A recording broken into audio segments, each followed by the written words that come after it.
Lions Rock Productions.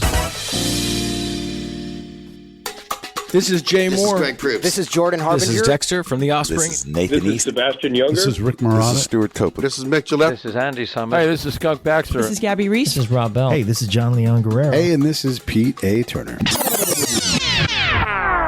I'm Craig Johnson, and you're watching The Break It Down Show. And now, The Break It Down Show with John Leon Guerrero and Pete A. Turner. I love my job. I get to talk to Craig Johnson. How cool is this? I've been on the show before and don't know what Craig does. You go into Netflix, and Longmire is probably one of the top shows they always push your way. And those are Craig's stories, and it's incredible. I have on his debut appearance. Debut, right? Hunter, you've not been on the show before, have you? I've not been on the Break It Down show. I've been on a lot of other things, but not this. Welcome to the Break It Down show. Hunter's going to do a lot of the driving and question asking today. We're definitely going to talk about Craig's new book, but I'm going to let Hunter do some introducing himself and some talking, and I'm going to get out of the way. We're going to have a great show. Yeah, I will also get out of the way so we can talk to Craig Johnson. But I am Dean of Arts and Sciences at Union University in Tennessee. And but more important for our purposes, I am a big fan of Craig Johnson and of Longmire. In fact, Craig, it's funny, before this opportunity came up, I thought about you every day anyway, because, I've bought a lot of the books. I have, many of the books. And we had a designer do one of the rooms in our house, and she went into the library and she found all the Longmire books and she arranged them, in the room that we were redecorating. I guess she liked the way they looked. Well, good. I'll tell Viking Penguin. They'll be very pleased. That's right. So they're in a place of honor. Okay, so let me kind of begin. First of all, I am one of the readers, and I think there are probably many who came through the TV show. Right? I kind of began by watching on A&E and then on Netflix. And at some point, I thought to myself, I think I need to read these books because I like the show so much. And so, I have a lot of friends who are big readers. And one of them said to me, okay, so yes, you're going to enjoy these books. These books are great. But I need to prepare you for the fact that Longmire is not the same as he is on the television show. So what I wonder is, what kind of reactions do you get from people who have seen the show and then they read the books? Well, it's funny because I just, whenever anybody asks me that question, I always think about, there's a specific quote that I used to give, like that whenever people would ask about Walt.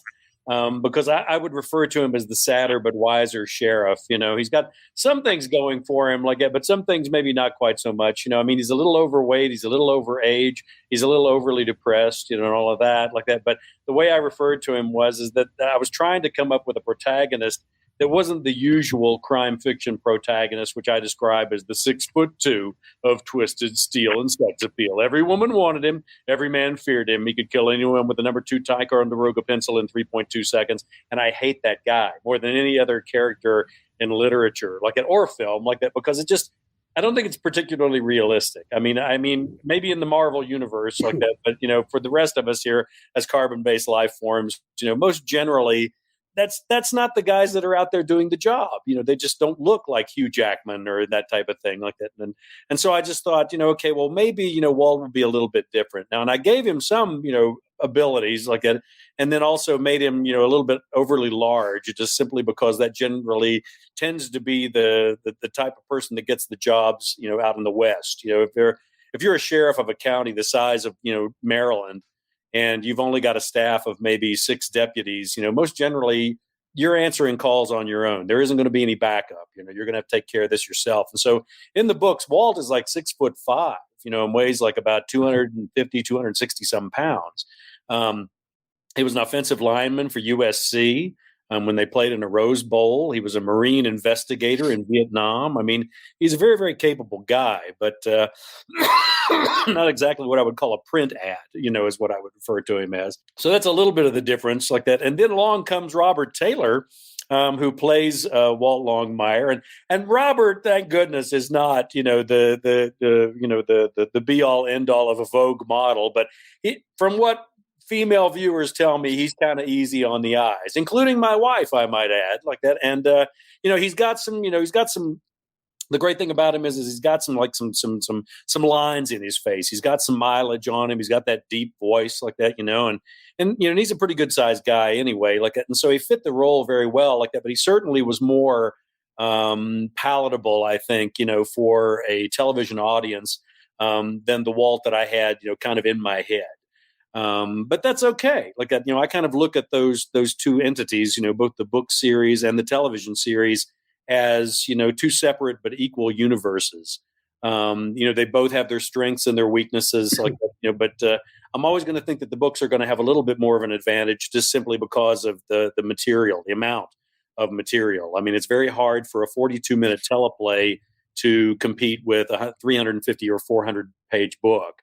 You're always going to have a lot more material there to work with, and so I think they both have advantages. Obviously, Hollywood and TV and all of that, with the visual imagery and the movie stars and all of that, and the special effects and the costuming and the props, and the locations and all that kind of stuff have an advantage like that. But the books are always going to have a little bit more of an advantage, because I do have that one secret weapon, which is called the reader's imagination.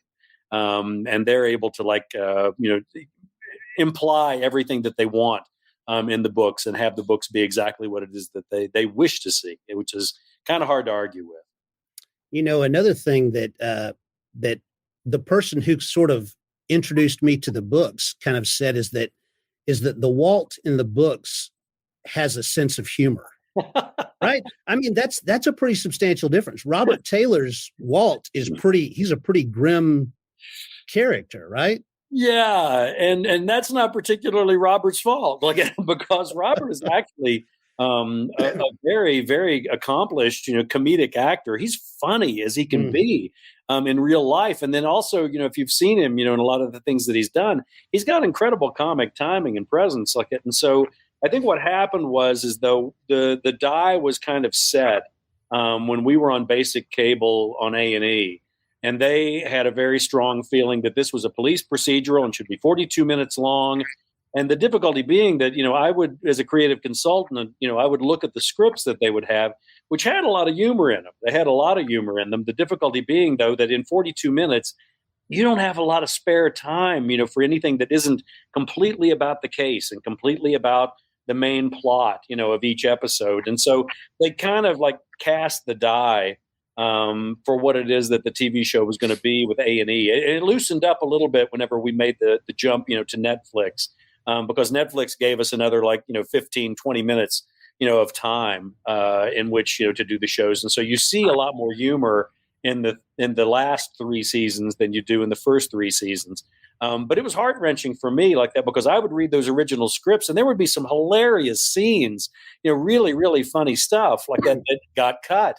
Every time they would, get back to the studio, they would be cutting those parts out because it didn't fit into that 42-minute format, which was too bad. Because I think that, it took away an awful lot, I think, from the characters and also from the performances, I think that a lot of the actors put into it. So where is it for you that Walt's sense of humor comes from?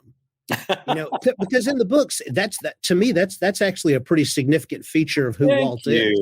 Thank you. And I have to tell you this is really a marvelous interview, because I rarely get to talk about this particular aspect of the characters and of the writing like that, because, inevitably, somebody will ask me, in a Q&A or in an interview or something, and I'll say, what makes your books different from, a lot of the other, mystery and crime fiction that's out there? And I'll, meander around and try and give an answer like that. And then as soon as I get off of the interview like that, my wife will look at me and she'll go, humor is the big thing like that. There's so much humor in the books like that. And that, that just is sometimes a thing that's an awful lot of the time missed like that. And I think a lot of that has to do with the fact that, I did a lot of studying like that, to see exactly how the characters, would respond to these different issues. And I think that, whenever I get responses back, from a lot of law enforcement, the biggest thing they're always talking about is the humor that's in the books. Like I'm doing the keynote speech for the Western Sheriff's Association meeting in Reno here this year like that. And, a lot of sheriffs, a lot of deputies, a lot of highway patrolmen, a lot of police officers, detectives, everybody, they really like the books because of the humor. That's the one thing that they can consistently say over and over and over again. The thing that you get right, so well like that and so enjoyable is that humor. And for me, I don't know if I'd know any other way of writing. I would have a real problem if I had to write, I guess, some kind of like really dire, grim, noirish, there is no hope. We're all going to die. Life and resistance is useless and all that kind of thing. I would find that funny and try and make fun of that. To me, the humor is one of the things that's more important than a bulletproof vest. That'll get you through the day, better than any good backup. You need that humor because you see people at their best, but you also see people at their worst. And so, you need to find a way to, keep yourself alive, to keep your soul alive, to keep your head alive, to keep your sense of humor alive. Related to the humor, I think about the relationship between Walt and Henry, because there's a certain kind of comic dynamic between those two as well, right? Oh yeah, absolutely. I mean, so within the detective genre, I think about a couple like I've read a lot of James Lee Burke's novels, and he's got kind of his Dave Robichaux, and then I'm trying to remember the name of his sidekick, who is sort of this incredibly violent trump card, right? and I think about with your stories, Henry could be set up that way. I mean, the way you portray him, he seems like a much more formidable physical character than, say, the Lou Diamond Phillips version, right? Not to criticize Lou Diamond Phillips, who's a magnificent actor. Not at all. But he's not the Henry that I see in the books. No, the Henry in the books is truly a formidable individual like that. And the one thing I guard against, very carefully is making sure that Henry is not some sort of a moral default, for Henry.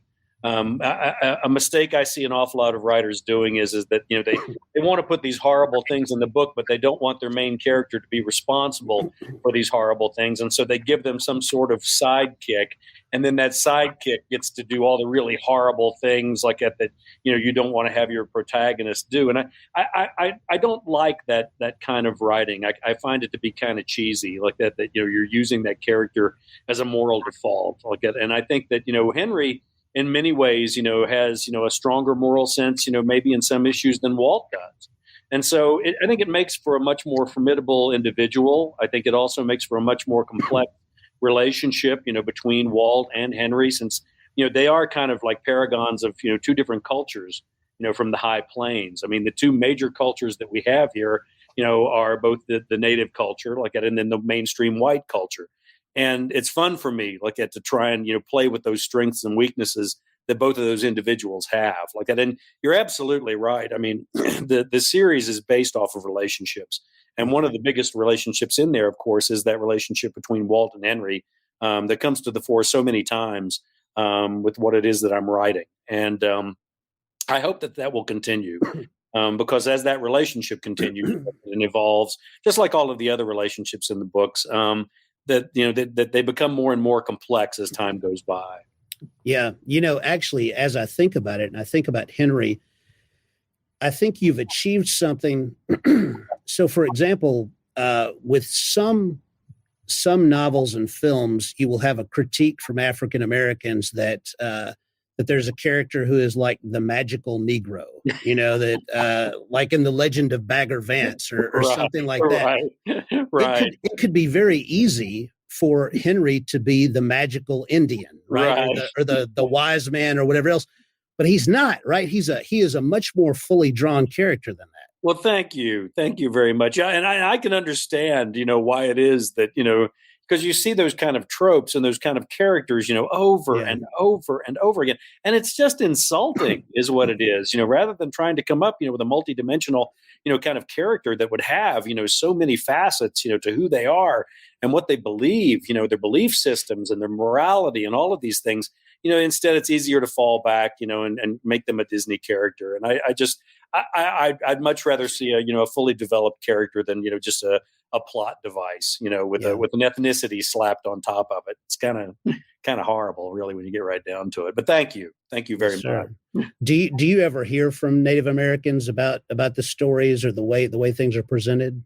Oh yeah, I mean, my ranch is just to the south of the Northern Cheyenne and the Crow Reservation. And so I've got friends and neighbors and family that are up on the res. And so I've been extraordinarily fortunate that I had a number of fellows that I could use as entrees, into that culture, and so they kind of gave me a little bit of an ability to step in and ask questions, of people. Who normally, might be a little reticent because, they've been abused, so many times, especially, in the media like that, and in, art, in books and movies and television and all of that like that. But over the years, of course, that's kind of expanded. So now that if I have any questions or if there's anything I want to know, there are people that I can go to, immediately to give me the answers for that. And the books, have an extraordinary following, up on the res. The television show does. It's kind of a close-knit kind of relationship in many ways. I mean, I guess the example that I always use is that I was asked to write the commencement speech for the Lame Deer High School up on the Northern Cheyenne Reservation. And I wrote the speech, and then they told me when it was, and I wasn't able to deliver it because I wasn't going to be in town. I had a book tour that I had to be doing, and they don't change the dates on those book tours, for anything like that, And so I told them there wasn't any way that I could do it, and they were disappointed, and I was disappointed. And then I think it was maybe a week later, I was down in Santa Fe while they were filming Longmire, and Lou Diamond Phillips came up to me, and Lou's first question always is, "What's going on the res?" And I said, "Well, I wrote this speech, for the commencement, for the high school there in Lame Deer, but I'm not going to be able to be there to deliver the speech." And he looked at me without a pause, not even a second, and said, "When is it?" And he booked a flight and a rental car and flew up to Billings, Montana, jumped in the rental car, drove down to Lame Deer, Montana, and delivered that commencement speech for me. They had the largest crowd they've ever had for a commencement speech at Lame Deer High School. If I'd have been there, there would have been 20 people like that. But Lou shows up and there were 2,000 like it. And so it was pretty amazing. And it just kind of gives you a little bit of an indication of the kind of relationship that we had, with or have, more importantly, with both reservations like that. I mean, we brought down dance troops, from, the Northern Cheyenne to be in the TV show. I mean, it's just, they're an amazing people like that. And if I, wasn't able to utilize them, to be in the books, then the books would be lacking, in many, many ways. But the biggest one being that I wouldn't be giving you an accurate representation of the place where I live. Mm-hmm. There's such a major part of that would be sad if I didn't have that. That makes sense. So I'm curious, you wrote a very touching piece right around the time of the beginning of the television show about you kind of watching the show take shape and how strong your emotions were as you began to watch some of that stuff leap off the page into the show. Uh-huh. I'm very curious. And so that's the positive side of it. Was there anything that in the show where you wanted to try to veto it, or, you really opposed it, that person wouldn't do that, that kind of thing? Well, there were obviously there were a lot of things. I mean, after you've, assembled a world and populated it with characters and everything, after about, 7 or 8 years, you have very strong feelings about how everything should be done. But I also think that it would be a big mistake, to enter into a relationship, with producers and directors and an agency like that, in a studio and all of that, and then turn around and try and tell all of them how they should do a TV show when you're a cowboy from a town of 25. Maybe, there's every once in a while, the example I always use is, in a lot of ways, it was kind of like running a ranch. I mean, what you do is you get the very best people that you can get, and then you do the hardest thing in the world. Leave them alone. Let them do what it is they do and what it is that they're so good at.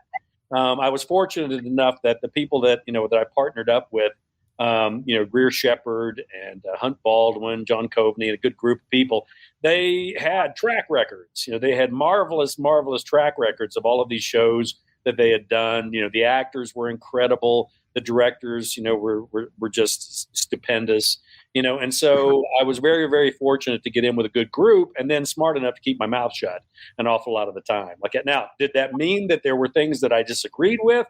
and things that I voiced with them, yeah, of course there were. They were wonderful about giving me the opportunity to say things like that, about the things that I felt strongly about. And sometimes they would change things. Sometimes they would, change things around and do things the way that I saw fit. Like it. And then the other times they would explain to me why it was, exactly that they were doing the things that they were doing. Like it. And that makes for a pretty good working relationship. And so I have to admit that I had no complaints after 6 years of working, with the group. They were great to work with. I want to ask go ahead, Pete. Follow up because we've had Tony Toast on the show a couple of times. And Tony was, I'll just say, a nobody when he first started writing for the show, and then all of a sudden, because he got your world so well, because he grew up in the same kind of world, he worked at a pickle factory at one point. He seems to be able to pull out what you did because he grew up on American land, right next to a reservation. What are your thoughts on Tony? And then you guys are inexorably tied now, right? Like your books gave him a platform to express himself. And he's a PhD level writer. And his writing and making the show what it was also helps you sell books. What are your thoughts on that? Well, I mean, you try not to have favorites, of course, like that, because all the writers on the show, we had a lot of writers on the show like that. And, but Tony would always, I could tell, I wouldn't even have to look at the title page of an episode, whenever I would see one of Tony's scripts. One of the things that Tony did, he read the books. He read the books very carefully, and he got the books. He knew what it was that I was trying to do, and he knew how to translate that. Because being a television writer, being a screenplay writer or a teleplay writer or whatever, that's a specialty, that takes a certain amount of skill.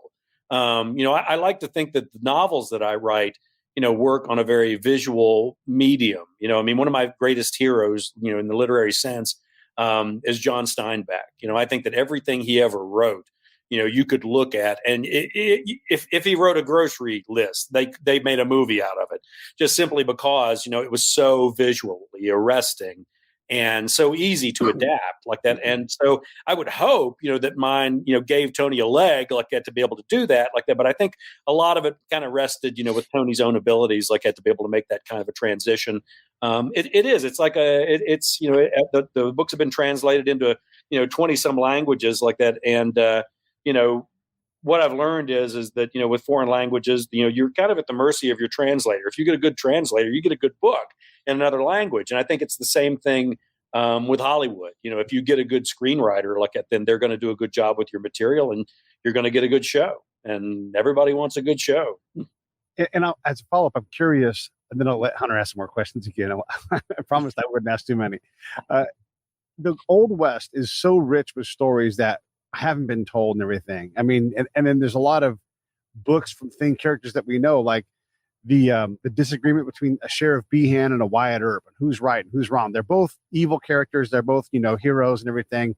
You got a guy like Powhatan Clark, who basically nobody knows about, but he wins a Medal of Honor in the Indian Wars in Arizona. How much do you look to that part of history? Because it does relate to your stories. I mean, maybe you got to bring them into modern times, but there's a lot of richness there. Do you dive into that at all? Oh yeah, no, I think you if you're going to write about a place that's that's as specific as the American West, you have to have the continuity, and you have to have the context, of what it is that you're writing about. Just simply, so that the characters can be knowledgeable, in these situations. I think that's kind of important. And then, there's that high context kind of relationship that you're going to have not only with the viewers, but also the readers, where they know that information. They've read that information and so, you better know that information too. I mean, one of the books that I just had come out last year was The Next to Last Stand, which had an awful lot to do with the Battle of the Little Bighorn, which happened about 90 miles, up the road here from where my ranch is. And it's always been, kind of a rabbit hole that I have resisted, simply because there are certain facets of Western history that can really become black holes that you can disappear in, and once you start doing the research, you don't ever come back, and I kind of avoided, the Little Bighorn to a certain extent, just because I had seen so many writers who had disappeared, into that, but I thought, okay, if I could find some sort of an angle, if I could find some way, to approach that, in a different way, like that would illuminate it in a different way, like that. And then I stumbled onto a lecture that that was done, that was called that was about Cassili Adams's painting, Custer's Last Fight, and discovered that painting had been painted about 10 years after the fact, and that it had been destroyed in a fire in Fort Bliss, and just how much drama there was connected with that painting. I thought, okay, well, maybe that's the access point to that piece of history. So in answer to your question, I would say absolutely. It's important to have that information in there. But then the big question becomes, okay, what's your angle going to be? You don't want to just turn around, and regurgitate, all of that, history again, because if somebody wants to read that, there are numerous nonfiction books out there. Nathaniel Philbrick's The Last Stand is, going to be hard to go up against, in a novel like it. And so you just kind of have to find something new to say about it, or a new angle to take with it to make it interesting and make it worthwhile. You mentioned in the course of one of these two previous answers, Greer Shepherd. And one of the things that you said in another venue about, I want to say it was her who asked you whether you thought Walt was verbose. And I think that you answered that sure he was, but then you went back and looked at it, and actually he doesn't say that much. That most of it's going on, inside his mind. Right. Yeah. No, you're absolutely right. That I think you did a better portrayal of that conversation than I've ever done. I, in all honesty, yeah. There are two Walts. There's the Walt that goes inside Walt's head, and then there's the Walt that gets spoken like that. And so I never really thought of Walt as being one of those quintessential, strong, silent types like that. But then I started looking and seeing that, there is an awful lot of the time where he'll think, for a page, before he says one sentence like it. And so, when you're reading the books, since they're in first person, you're obviously in Walt's head, for that period in time like it. And so it was easy for me to kind of mistakenly think that, he was a lot more verbose, like it, and a lot more verbal than he actually is. Like he's a very lucid, very intelligent, an insightful individual, but he does play his cards a little bit close to the vest. He's one of those guys that would just as soon you think that he's just a dumb cowboy, because it gives him an advantage an awful lot of the time, especially in investigations when he's up against, some cagey people that be might trying to, pull the wool over his eyes like that. He'd rather have them underestimate him in many ways like that. But, that generally doesn't work out for people when they do. So, yeah. Well, and, actually, as I thought about it, I think that insight resolves the difference between Walt in the books and Walt on the screen a little bit, right? Because the Walt on the screen, we don't have access to his thoughts. There aren't these narrative voiceovers, or anything like that. So you don't really know what's going on inside that guy's head. Right. And they were actually, whenever they were first assembling the pilot episode of the TV show, there was a great deal of talk, about there being a voiceover. And they asked me what my opinion on that was. And I was like, I think that might be a mistake like that, because, as wonderful as Robert's voice is like that, I think, one of the things you're doing at that point in time is you're kind of taking away from the actors. It's their job to interpret, and respond. And, you should be able to read on their faces the words, that are going on, in their heads, and so I actually voted against the narrative like it and said, no, I don't think that we need a voiceover. I think it'll become tiresome after a period in time like it. And I think we're also robbing the actors of the job like it. So I think we should just let the actors act. That would be the Wonder Years version of Longmire. Okay. Now, the other thing, so as thinking about this as well, I remember reading a review of one of the more recent books that struck me really as something interesting. The reviewer pointed out that Walt Longmire is good company for the reader, right? And I actually find that so I've been, just personally going through kind of a tough stretch on some things. And I think about, so who would I like to be kind of in my mind right now? And Walt Longmire is a pretty good candidate for that. I mean, there's that, to use a word that we kind of use in the church, I find him edifying, right? What do you think about that? Oh my goodness! That's a $5 word there.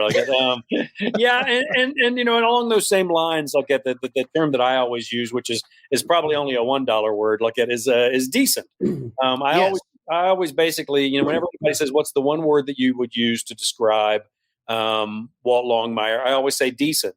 And the problem, of course, is that it's not a very sexy word, in the current world.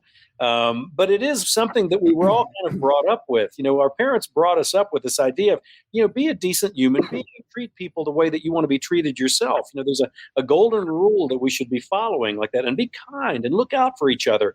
All these things that make life, worth living. And I think that Walt, definitely, exemplifies, an awful lot of that. I mean, he's devoted, his life, to justice, and to taking care, of, the people in his county. Whenever I was doing a lot of research and a lot of ride-alongs with a lot of Wyoming and Montana sheriffs, the one phrase that I would hear them using over and over again was "my people, my people." And I think that there's a connection between sheriffs, and their constituency that maybe is a little stronger than it is, say with a police detective, or a patrolman, or something like that.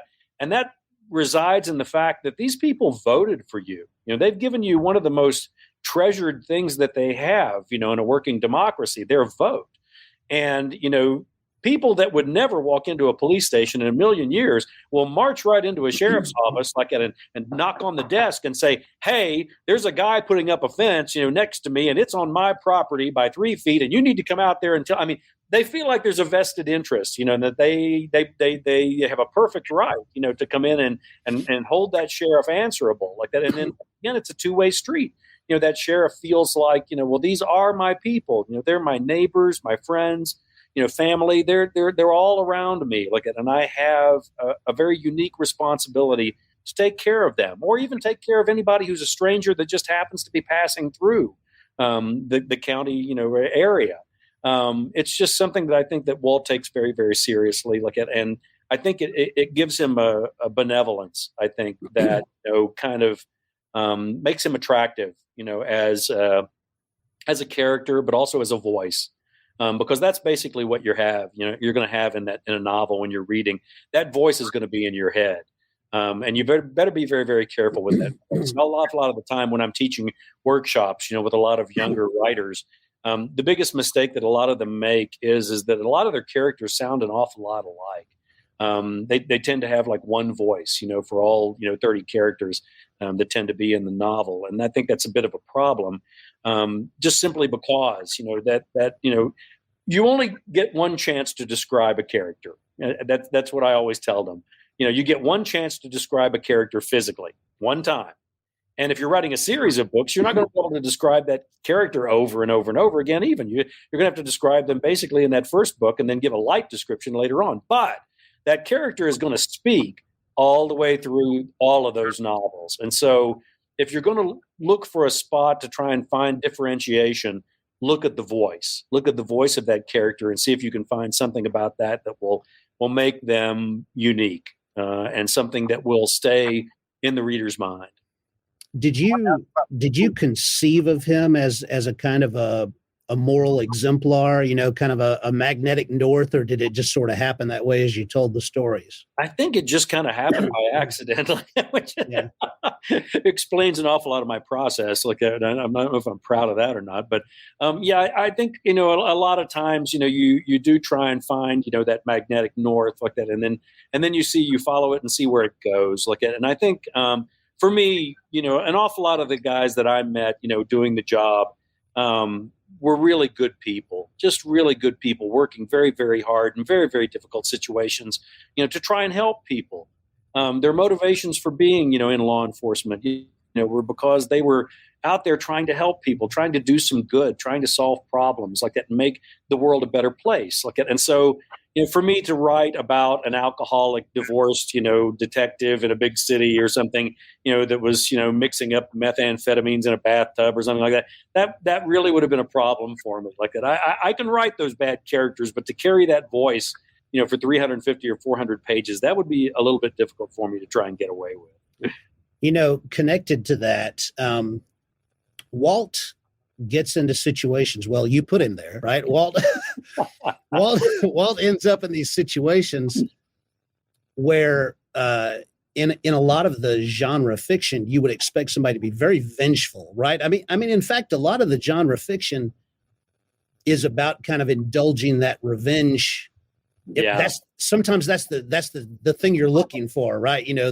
Somebody does something terrible and you want the avenger to take care of it. But it seems to me that Walt actually has a very merciful streak, and he is not really looking to deal out payback. No, you're absolutely right. Yeah. You're absolutely right.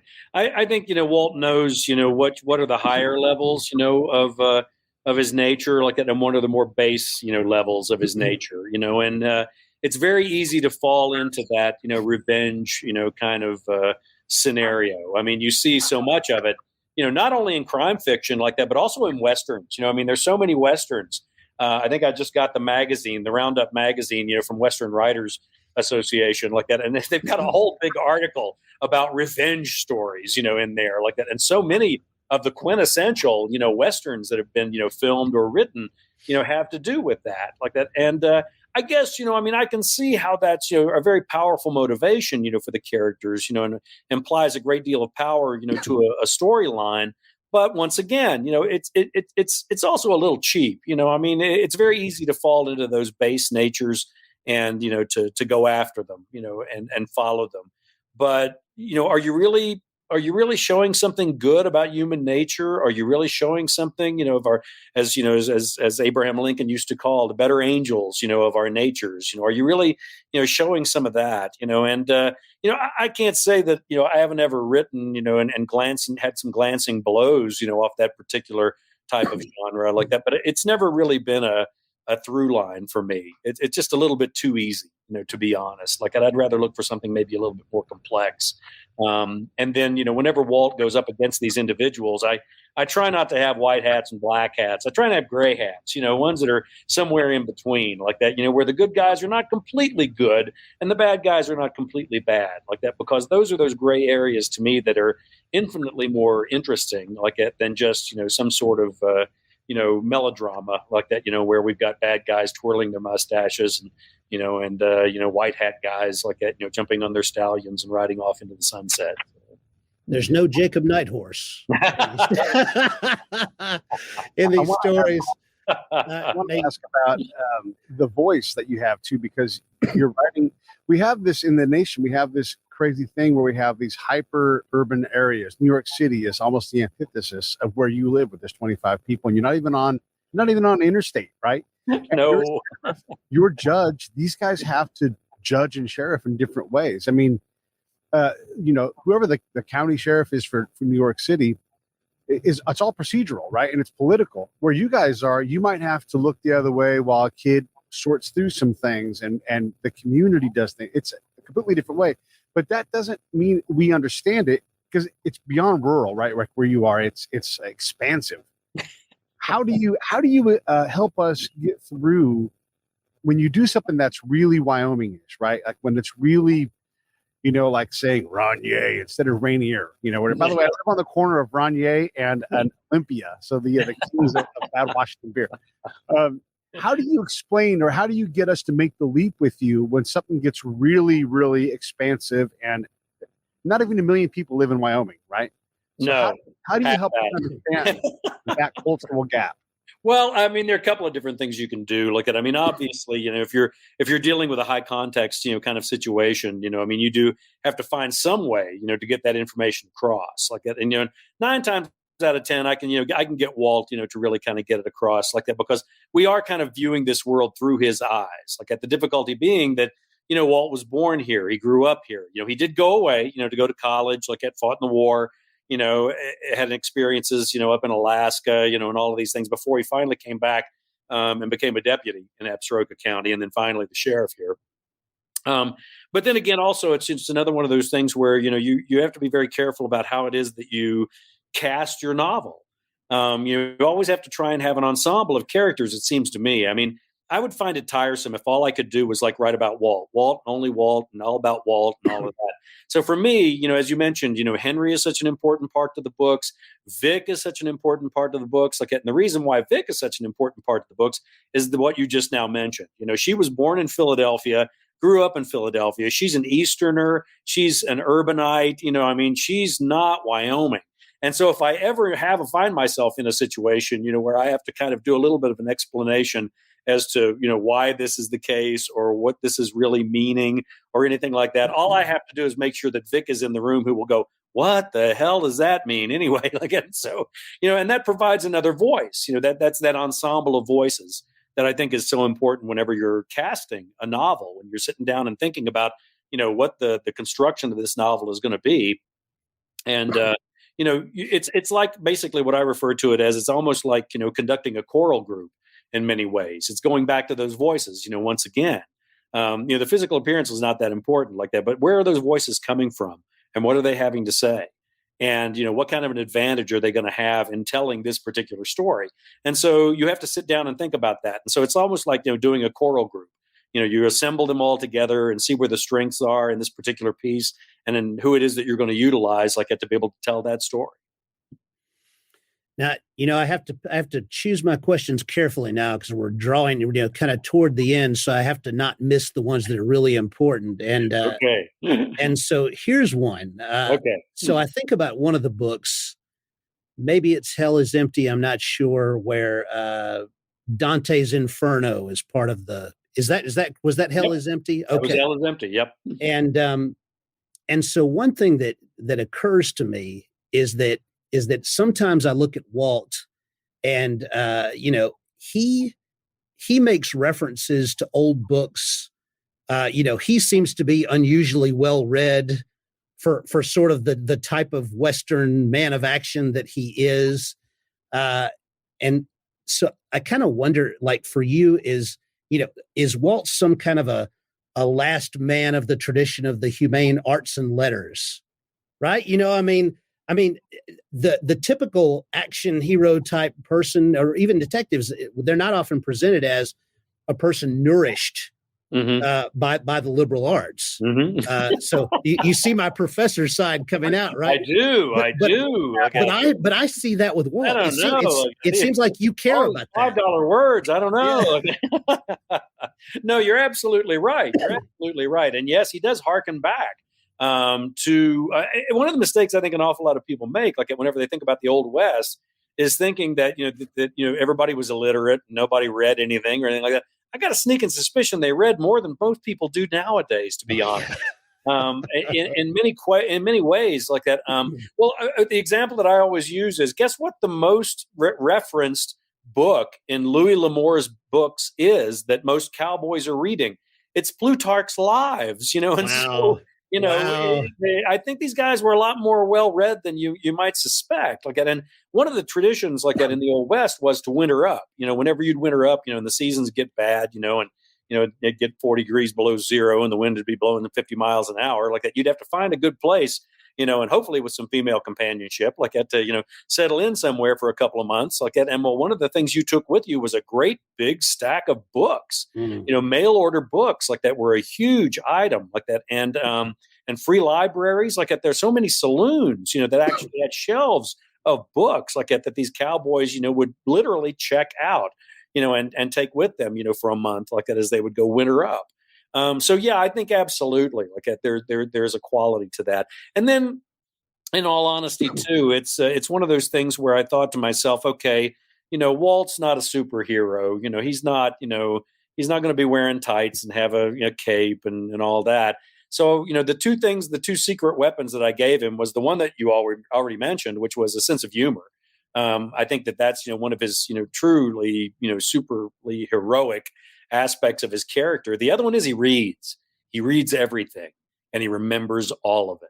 And that makes him extraordinarily formidable to go up against, because, those of us who read, we all, it's kind of a special club that we have like that, because we're the only ones that know, just how much your life is enhanced, by reading like that, and how much you get, out of that. And, I also found that, when an amazing thing happened, suddenly readers had this bond with Walt, because he was one of them, he read, and so they had this connection to him, and so all the way around it became, kind of a wonderful thing, to develop that character and then make him, more multidimensional like that. And then it gave me more opportunities to make more allusions, to the literary world, like that, and to Walt's education. I mean, he was an English major at USC, before he graduated, lost his deferment, and got shipped off to Vietnam. I mean, his office is an old Carnegie library that's been transferred over into being, a sheriff's office. Like it. And so, Walt is haunted by books. Walt is haunted by reading like that. And it seems to be something that readers really respond to, which I really enjoy, I have to admit. I love the mention of the Carnegie Library. I tell students about that every time I get a chance. In fact, Carnegie, if a city had segregated libraries, he would give the library to the African American side of town.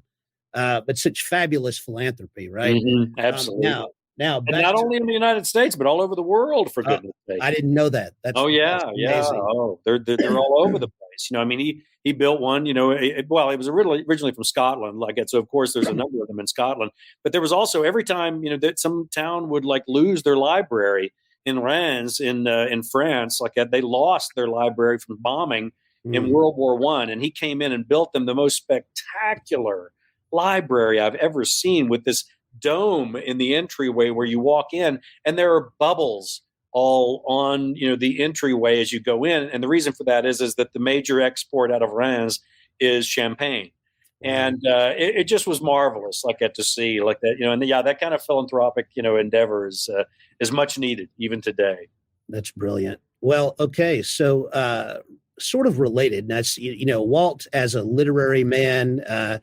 He has both sides of the Western tradition. He has the sort of the Christian side and the Greco-Roman side, right? And so elsewhere, I saw you refer to Walt as sort of an unbeliever and an empiricist, right? And also maybe kind of a stoic, right? I think you're right on target there. Okay, a very good description. I think. And so with all that, so here's the interesting thing that plays with that, is that on the other hand, and maybe this is again, hell is empty, but maybe also elsewhere, there's a very powerful spiritual world in these books, right? And I think it tends to emanate from the Indian/Native American side of things.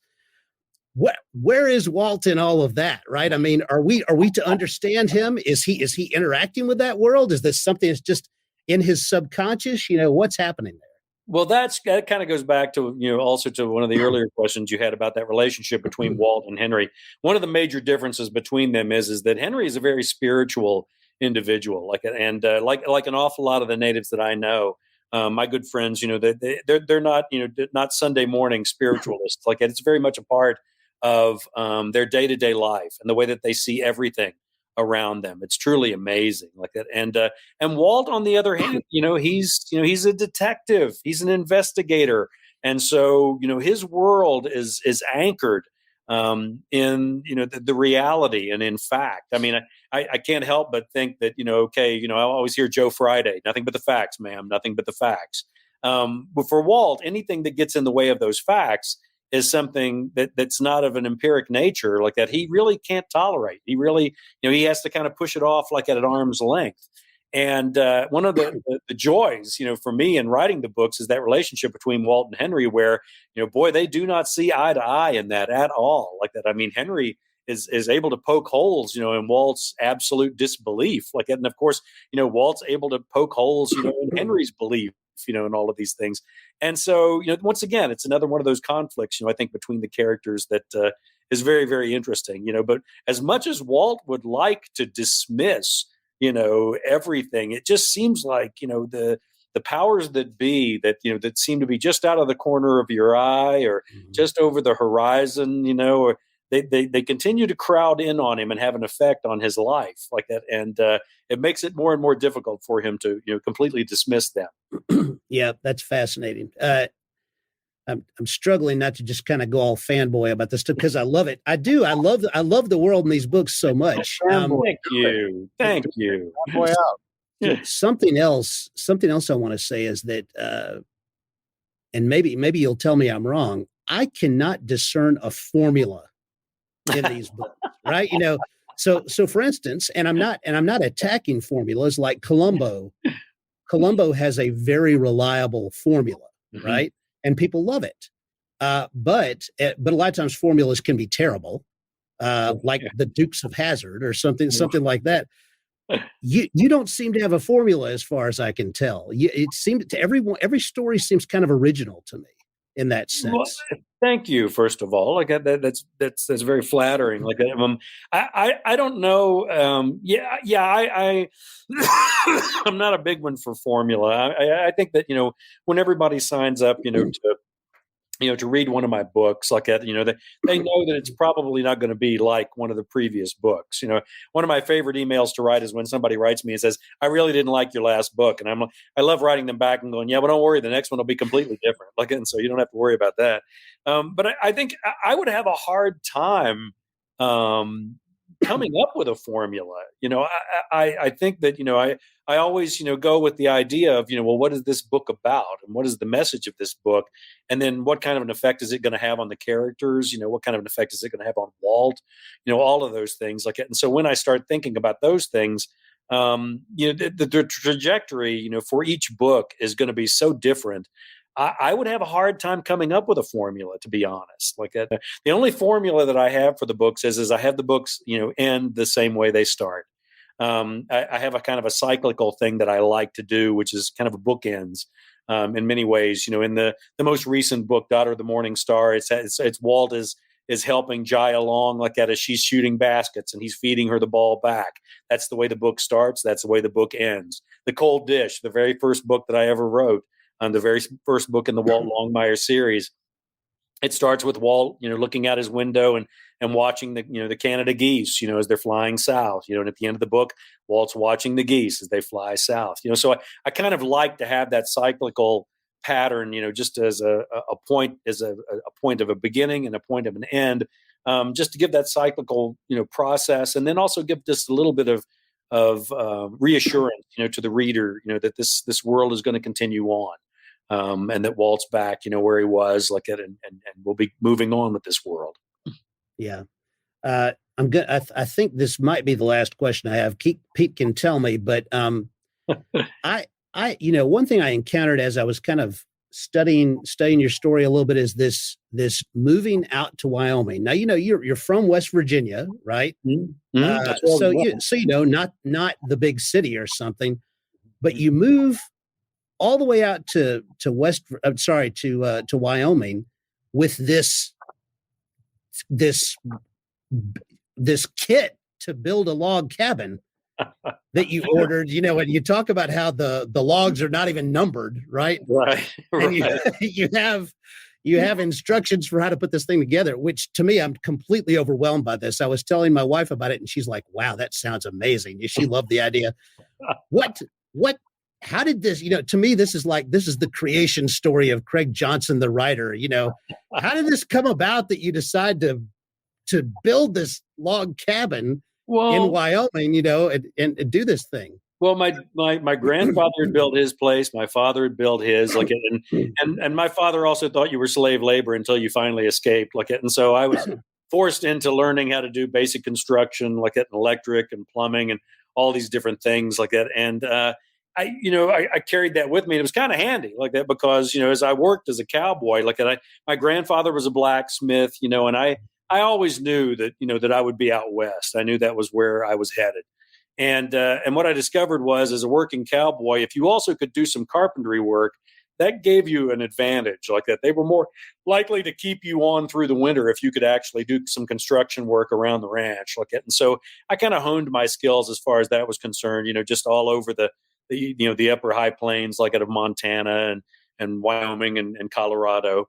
And over a period of time like that, I decided that, I really love the area here in Ucross, Wyoming, up here in north central Wyoming, right here at the base of the Bighorn Mountains, right where the Clear and Piney Creeks runs in together. And it's just a beautiful, beautiful area, kind of sparsely populated like that. But, for a writer, that's not necessarily a bad thing.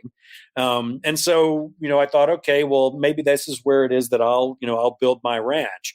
Well, then I came to a horrifying realization, which is they don't give you land. You have to buy it, and so I thought, okay, well, I'm gonna have to save up some money, I guess, like that. And so started saving like that and got enough money scratched together like that to be able to buy this plot of land like that, and got started building like that. And the first thing to build, of course, was something with some doors and windows in it, because it's about 19 degrees outside right now, which gives you an indication like that you need a little bit of heat, maybe to make it through the winter here in Wyoming. And built the part that I'm speaking in now in our kitchen like that, which was a little 24 by 32 log cabin like that. And the thing I learned is that anything you fine tune, with a chainsaw, I'd probably do that. Like that seems like right down my alley. And I think that, it was also good for me because it was also maybe one of the first projects that I came up against that longer than a 3-day weekend. This was going to be a process. When you're building something like that alone, the weeks can kind of stretch out, the months can kind of stretch out, and continue, to stretch out like that, because I built the whole ranch myself over the years, and it was good for me because, writing is the same thing like that, thinking that you're going to write a novel, you go into it thinking, I'll just knock this out in a couple of months and I'll be done like that. No, generally, if it's something worth reading, it might take a little bit more time than that. And I think that, the patience factor that I learned, in construction was probably good for me as far as developing the mindset that you kind of need to be able to write. It also gave me a lot of time to think. As I was stacking those logs and pouring that concrete, doing all those things, I kind of assembled that world of Absoroka County and that world of Walt Longmire and kind of put it all together. And I think it served me well, over the years, to be honest. One thing that I really love about this is that you have connection to a place. A lot of Americans now, and I think I'm in this group, we can kind of go anywhere that has Target and Walmart, Home Depot, Lowe's, a few chain restaurants, and hey, it's all settled. Just kind of plug me in like a Lego, and then I'll live my life. But you have this place, right, and you're connected to it through your labor. That's like John Locke, right? The way we get property is we mix our labor with it, and that's what you did. And now you have this connection to a place, and it's so fantastic about it. It nourishes your work. I mean, it has borne fruit. Oh yeah, through this Longmire verse or whatever that's turned out so well, and that people like me have enjoyed so much. Well, thank you. Yeah, no, I think you're absolutely right. Like, I think you're absolutely right in the sense that up until like as a young man, like I was traveling. I don't think I lived in the same place for like one full year. I was traveling around, working at a lot of different ranches and a lot of different places like that. And, I like to look back and think to myself, oh, that was good training for being a writer. That was important. I had that planned. Yeah, I don't think that was the case like that. But nonetheless, the fallout from it, became that, I met an awful lot of people, lived in an awful lot of different places, doing an awful lot of different things. And then, I really kind of had to invest, by building the ranch. And that definitely settled me in. Because I can't even imagine, living anywhere else or being anywhere else. I mean, I love traveling. I love going out, and we just got an invitation to the Los Angeles Book Festival, and I'm doing the Tucson Book Festival in March. And I've probably got another European tour that I'm going to be doing in April, like that, and that's very handy in keeping my wife. When I can take her to Paris and I can take her to Los Angeles, New York, and all those type of places. It makes it a little bit easier to hold on to her. Whereas, if she were stuck here just listening to me read my own books, I don't know if that would go over well or not. but yeah, and it's always nice, I think, for both of us, to come back and to come home I mean, this is where it all takes place. And I wouldn't trade it for anything in the world. We wouldn't great. trade it either. This has been an awesome chat. I want to let everybody know, go to Amazon, that little link right there, or just go to Amazon and get the book, Daughter of the Morning Star. It's available. It's highly rated. It's Craig. So of course you're going to love it. Come on. I mean, Hunter already has it. I've already ordered it with my monthly Audible subscription. You guys definitely can support Craig by doing that. You can also learn about where Craig's going to be speaking or where he's going to be at by going to his website, CraigAllenJohnson.com. Everything is there.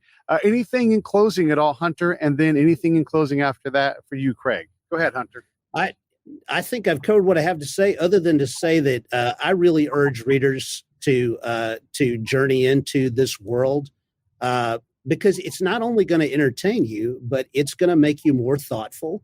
And like I say, it's going to edify you a little bit morally to sort of interact with Walt Longmire. He's the best imaginary friend you can have. Thank you so much.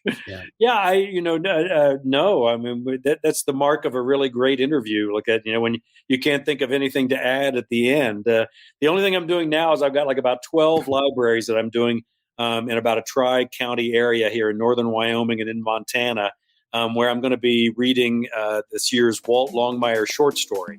I've made a tradition over the last 17 years to write a Walt Longmire Christmas short story that I send out to folks. And one of the ways that you can get that is, of course, by going to CraigAllenJohnson.com and then signing up for the Post-it newsletter.